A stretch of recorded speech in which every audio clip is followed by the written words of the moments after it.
All right, let's jump right in. Welcome to this explainer. If you're prepping for the Tennessee MPJE, you already know that Chapter 1140-14, which is all about long-term care pharmacy practice sites, is, well, a massive piece of the regulatory puzzle. I'm really thrilled you're here with me because today we're going to break down all these complex rules into a highly structured, easy-to-digest format. Basically, the goal is to help you absolutely master this critical chapter so you can walk into that exam room with total confidence. Okay, so let's address the elephant in the room right off the bat. Long-term care pharmacy rules can look, frankly, incredibly overwhelming at first glance. I mean, it just feels like this endless list of thou shalts and thou shalt nots.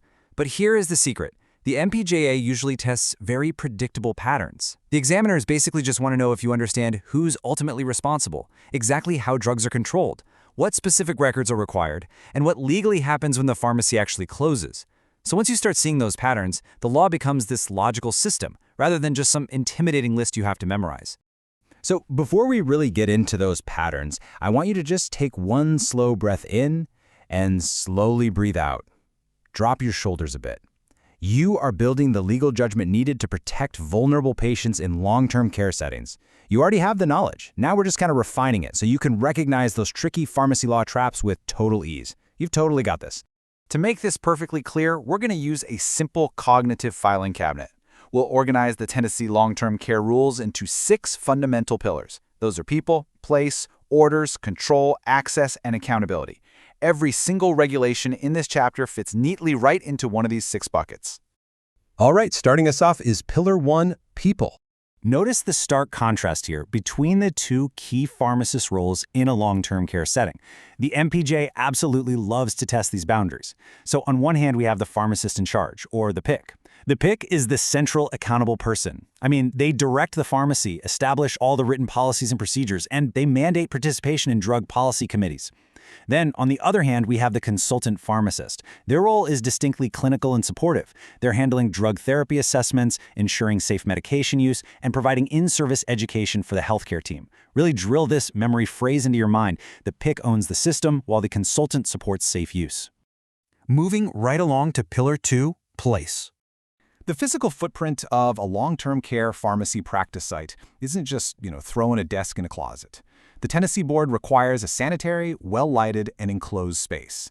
You gotta have hot and cold running water, specific refrigerated and frozen storage depending on the drugs you're stocking, adequate info systems to track your patient profiles, and strict locked security. And the board is super particular about this. You also need sufficient counter space or work modules just to ensure orders are prepared in an orderly, safe manner. It's really all about building a highly controlled sanctuary for dispensing. And that actually brings us to a classic MPJ trap that catches so many test takers off guard. You got to remember this rule. No pharmacist present, secure the pharmacy.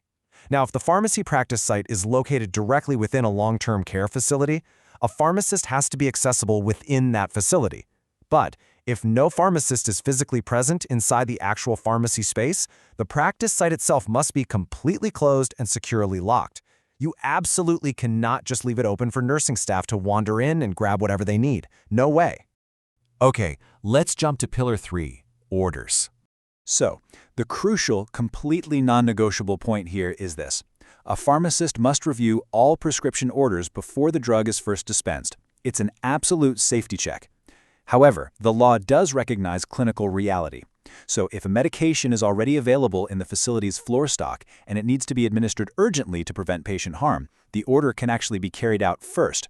But, and this is a big but, the pharmacist must still review it in a timely manner afterward. And to do this, the pharmacist legally has to have direct access to the patient's medical record and maintain a super detailed medication profile. Let's map out a highly testable, step-by-step electronic communication process for legally continuing an existing controlled substance order. In long-term care, when a patient needs a valid prescription to continue an existing controlled substance order, step 1 is that the pharmacy or a tech under direct supervision generates a fax or electronic communication. Step 2, the prescriber receives it, signs it, dates it, and adds any necessary info. And finally, Step 3, that signed fax is returned to the pharmacy. The board officially considers that returned, signed fax to be a completely valid prescription order. Pretty straightforward, right? All right, on to Pillar 4, Control. You'll want to pay really close attention to the difference between these two kits because the MPJE loves to trap students here. An emergency kit is for therapeutic needs that are simply not available from any other source in time to prevent harm. Once it's opened, a registered pharmacy tech can legally restock it, but only if the items were prepared and checked by a pharmacist first. Now contrast that with a home care kit. These are kept in the patient's home for healthcare professionals to use strictly for emergencies. Now here's the trick. Legally, the maintenance of a central venous catheter actually counts as an emergency, allowing the use of a home care kit, provided it's confirmed with the physician. Make sure you memorize that specific exception. Control also means dealing with drugs that just aren't needed anymore. Discontinued or outdated drugs have to be destroyed. The only exception, well, if they're in unit dose packaging or unopened commercially prepackaged containers and the PIC judges that they meet strict product integrity standards, they can actually be returned. When it comes to recalls, the PIC is solely responsible for developing immediate procedures for that. And this is huge. If you're destroying controlled substance floor stock or pharmacy stock, you literally cannot just flush it down the drain. The board strictly requires the use of an approved agent or vendor for that destruction. Next up is our fifth pillar, access. Let's pause for a second here. Ask yourself, what actually happens when the pharmacy practice site is locked up for the night, but a vulnerable patient urgently needs a medication? How do authorized personnel get vital drugs legally, without breaking the rules? Well, the answer lies in the after-hours provision. First off, a pharmacist legally must be on call 24 hours a day, 7 days a week. There's literally no exception to this. When the site is closed, authorized personnel obtain necessary drugs through locked cabinets or automated dispensing machines that are located within the facility. And this access is strictly limited. The PIC has to coordinate with medical and nursing staff to pre-approve exactly who is allowed to enter those cabinets. Speaking of automated dispensing systems, or ADS, they have their own totally rigid set of rules under Chapter 1140-14. Every single machine must be separately registered with the Board of Pharmacy, and yes, they require their own registration fee, because, let's be real, the board rarely misses an opportunity to collect a fee. The PIC is fully 100% accountable for the system. Plus, filling the machine has to be done by a pharmacist or a technician under direct pharmacist supervision. If cartridges are loaded remotely, the system actually has to utilize barcoding or microchip track to ensure it's loaded accurately. And finally, we reach our capstone pillar, accountability. You're definitely going to want to slow down and commit these quarterly inspection points to memory. The PIC or a qualified designee absolutely must conduct and document these specific inspections at least quarterly. They've got to verify that thermolabile drugs are at the correct temperature, ensure all drugs are properly labeled, confirm there are no outdated or deteriorated drugs on the premises, check that emergency drugs are stored properly, and verify that medicine cabinets remain accessible to authorized personnel only. It's a lot, but it is totally testable. And when you actually conduct those inspections, how long do you have to keep the paperwork? 2 years. Remember this magic number for the MPJE. 2 years is the absolute minimum retention requirement for quarterly inspection records in long-term care. And hey, it's also the exact retention time required for the removal logs generated by those automated dispensing machines we talked about.